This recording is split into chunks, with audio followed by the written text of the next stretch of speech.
And the United Nationalist Alliance hold their proclamation rallies as the campaign period officially begins. The Commission on Elections sees violations on the first day of the campaign period. The U.S. Navy revises a plan to salvage the USS Guardian that ran aground the Tubataha Reef. And several oil firms raise pump prices. I'm Nancy Irlanda. This is Solar Nightly News.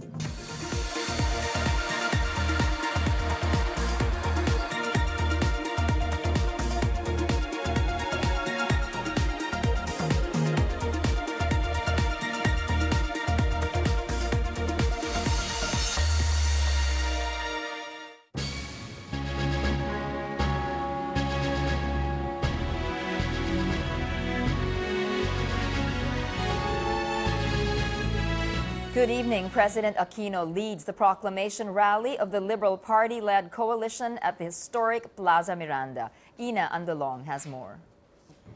They stayed true to being a so-called rainbow coalition. Liberal Party senatorial candidates who represent 5 groups were colorful and creative at their proclamation rally in Plaza Miranda. Some joked to crack up the audience. Ako po ay si Grace Poe, ang pinakamagalang na kandidato. Some came with props like a boxing glove to symbolize their fight against corruption.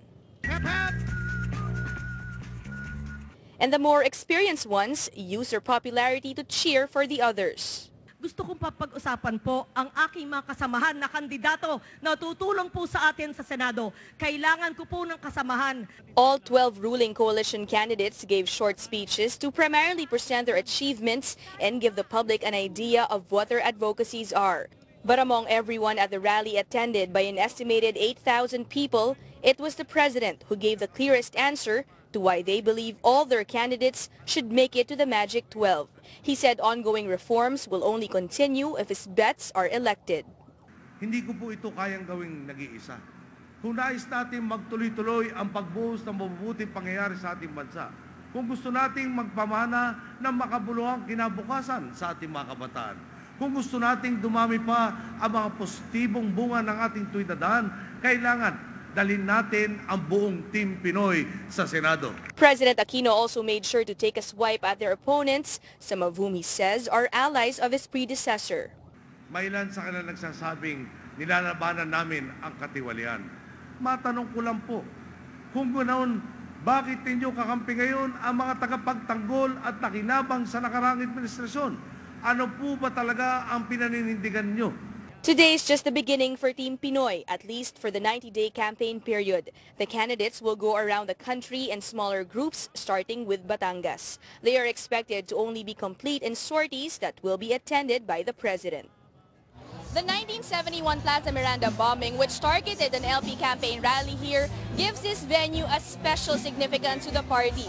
For LP, kicking off their campaign here sends a message that they're not just out to get more votes, but also out to inform the public about what they're fighting for. Ina Andolong, Solar News. The Metropolitan Manila Development Authority has begun the removal of illegal campaign materials around the metro. George Cahiles filed this report. This scene greeted motorists along EDSA this morning. Posters located in illegal areas being torn down by Metro Manila Development Authority personnel. Hindi naman common designated postal area to. Kailangan paglalagay ng campaign materials, di ba, sa mga common designated area lang ng COMELEC. MMDA Metro Parkways Clearing Group says almost 5 garbage bags full of posters have been removed from EDSA Buendia to Magallanes southbound this morning. Ang inaano lang namin sana ilagay nila dun sa tamang kinalalagyan yung mga poster. Kasi tandaan nyo, kaya nagbabara sa Metro Manila dahil sa mga basura. So additional na basura to para sa magiging sanhi ng pagbabaha. Next was Quezon City. It is still a month and a half before the start of the campaign period for local candidates. But these posters are already eyesores on almost every electric post, electric and telephone wires along Mayon and Amoranto streets. The rampant violations were reported by residents themselves. Di lang po tatatlong nagreklamo sa lugar na ito. At kaya naman po narito ako ng Sabado at Linggo, ako na po mismo po nag-ocular inspection at nakita ko na talaga naman po na marami at nakatakip na po sa mga traffic lights. Although not considered as a form of premature campaigning, the MMDA says hanging posters on electric and phone cables is illegal. Alam naman po nilang bawal eh. Tigilan na po sana. Dahil marami po na aaksayang oras ng mga tao, hindi lang po ng kanila, pati po kami. At yung sana po mas marami kami dapat na mas importanteng ginagawa kaysa dito. Marami po nasasayang na resources. The public is encouraged to report locations of campaign materials in prohibited areas through the MMDA hotline or Twitter account. George Cahiles, Solar News. The United Nationalist Alliance holds its proclamation rally at Plaza Independencia in Cebu City, where its 9 exclusive senatorial candidates are expected to attend. Camille Elemia is reporting to us live from Cebu to give us details. Hi, Camille. Yes, Nancy, the opening salvo of the United Nationalist Alliance here at Plaza Independencia in Cebu City is still ongoing. The event started around 5 in the afternoon, but the official program only started shortly after 6. All 9 exclusive senatorial candidates of the coalition are present. The 3 guest candidates, Senators Loren Legarda and Francis Escudero and Grace Poe Lemanzares, were absent because they attended the proclamation rally of the administration slate. Poe was represented by her son, Brian Lemanzares, and cousin Cheryl Cruz, while Legarda was represented by her father, Tony Legarda. Una's proclamation rally is filled with showbiz personalities to show support for the coalition. Nancy, Vice President Jejo Barbina, Senate President Juan Ponce Enrile, and former President Joseph Estrada led the event. Binay, in his speech, hit supposed pretenders, those who he says are anti-Aquino in 2010, but are now claiming they are with the president. Enrile, for his part, hits the administration and its straight path policy. Enrile uses the controversial sin tax reform and reproductive health laws to get back at the administration. The Senate President is a very staunch critic of these 2 Malacanang-backed measures. Enrile also uses the issue of rice smuggling to criticize the administration's policy. During the proclamation rally, Enrile once again referred to Binay as the next president.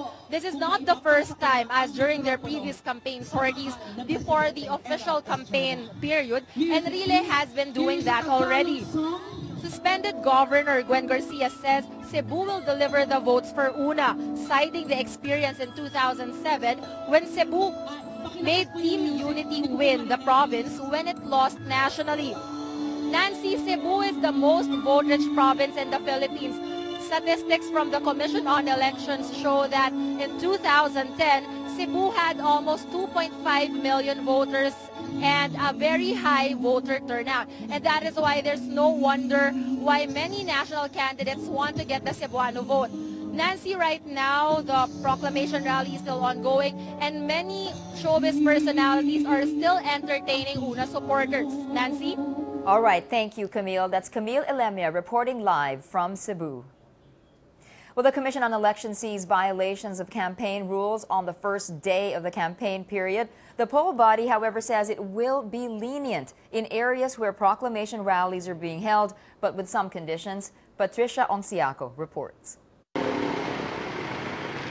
On the first day of the campaign period for national candidates, COMELEC has noted some possible violations along España and Quezon Boulevard. COMELEC spokesman James Jimenez explains the Commission will be liberal in implementing campaign rules in the area due to the scheduled campaign rally today. He adds the same consideration will be accorded to the campaign rally in Cebu. The COMELEC spokesman explains the potential violations that may have been committed by political groups or candidates, such as posters not following the prescribed size attached to electric posts will be tolerated, for as long as these are removed within 24 hours after the rally. If not, Jimenez says the agency will print out photos of these violations, indicate where and when these violations were seen, and forward these to the COMELEC's Law Department. The Law Department will then send out notices to the candidates involved to remove the prohibited materials within 3 days, or else they risk committing an electoral offense. It has happened that some politicians have asked for an extension of time, for instance, to take down these materials. If the request is reasonable and really if there is a clear intent to make the problem right, then I think the COMELEC will be fairly forgiving, no, of that, as long as hindi lang talaga walang how do we say this, walang tigas ng ulo. Or kung walang paki talaga, then maybe pwede natin siyang kasuhan.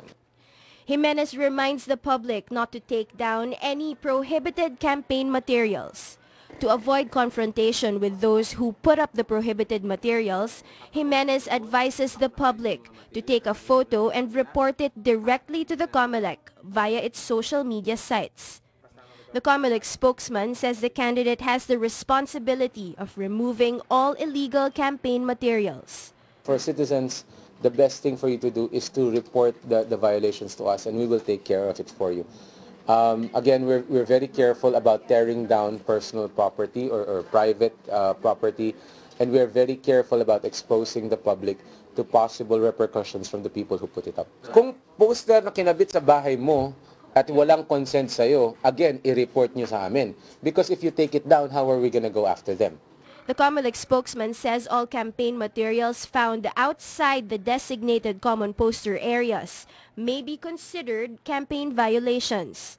He explains the common poster areas were designed to maintain cleanliness, control campaign costs, and provide an even playing field for all candidates. Patricia Ongsiaco, Solar News. The Philippine National Police has reported a total of 772 people arrested for violations of the election gun ban. Most of them were civilians, followed by security guards. There were 12 policemen, 11 government officials, and 4 military personnel among those apprehended. Authorities confiscated 683 assorted firearms from the gun ban violators. Malacanang assures the public that the campaign season will not distract President Aquino from governing the country. Presidential spokesman Edwin Lacerda says the president is aware of his responsibilities as chief executive. He adds the president's attendance in several Liberal Party sorties is also part of his good governance. Lacerda points out that the president's persistent endorsement of LP senatorial candidates will help push the administration's reform agenda forward.